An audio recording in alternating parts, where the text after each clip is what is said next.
Une fois le rail posé, on apporte la terre végétale. On aura 27 000 m² de gazon mis en œuvre sur le prolongement du tramway. Nous sommes sur le site de production des gazons de Fontainebleau, sur une parcelle de gazon de plaquage qui est dédiée au tramway T3. Le type de gazon qu'il y a dans cette parcelle, ça s'appelle de la Fétuque élevée Coleria.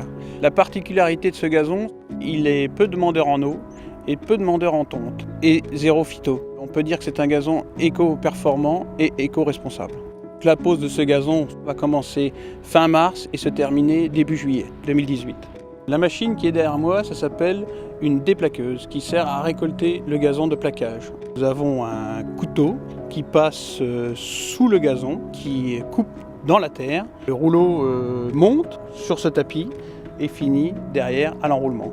Nous allons réaliser des rouleaux de 15 mètres de long sur 60 cm de large.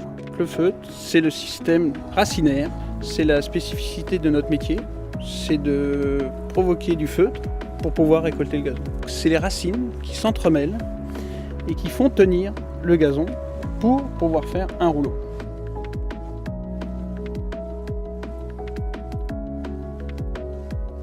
L'espace urbain est très inhospitalier pour des arbres.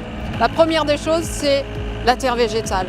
Apporter de la terre végétale de qualité et en grande quantité pour tous les sujets. La deuxième chose, c'est choisir une bonne palette végétale. Choisir des essences adaptées à la ville. Le long du tramway, il y a deux grands thèmes. Il y a les grands arbres sur les boulevards, donc forcément le platane encore, quelques érables, mais aussi et surtout on a réintroduit des ormes. Sur les rues, on a planté toute une diversité d'essences. Ce sont des essences franciliennes ou apparentées. Elles sont de développement moindre que les essences plantées sur les boulevards pour répondre en fait à la plus faible largeur des rues. 4 grandes étapes de plantation. La première étape, c'est qu'on creuse une fosse d'arbres très généreuse dans ses dimensions. On amène dans cette fosse l'ensemble des substrats. Une couche drainante d'une vingtaine de centimètres. On la protège par un géotextile. On amène la terre végétale à proprement parler. Donc ça, c'est un mélange de terre, de compost et de pierre. La troisième phase, c'est la protection de cette fosse en attendant les plantations. Il est très important de garder une terre végétale parfaitement exempte de pollution, parfaitement saine pour y planter des arbres. La quatrième phase, la plantation à proprement parler.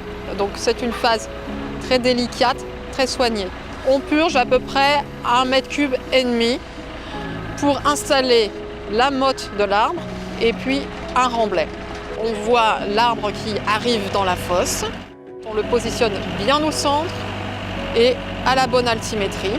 On ancre la motte. Les massifs d'ancrage sont des tuteurs invisibles qui permettent de stabiliser la motte à même la terre. On remblait avec un mélange adapté, un mélange terre-pierre encore, mais avec des pierres un petit peu plus fines qui permettent une meilleure installation du système racinaire. Et on a également à cette étape un petit peu de compost dans le mélange. On protège, on rebouche, on forme la cuvette d'arrosage et puis on met en place les canisses. Ça sert à la protection du tronc contre le soleil, les échaudures, les petits coups de canif, etc. Aujourd'hui, on a planté un pommier à fleurs. Ici, vous êtes dans un ensemble où il n'y aura que des pommiers à fleurs. On sera dans une sorte de petit verger urbain qui fleurira au printemps.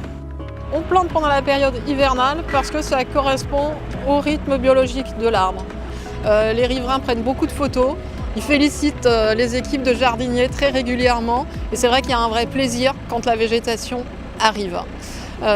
Planter les arbres en ville, c'est vraiment concilier les usages urbains avec notre besoin fondamental, viscéral de nature.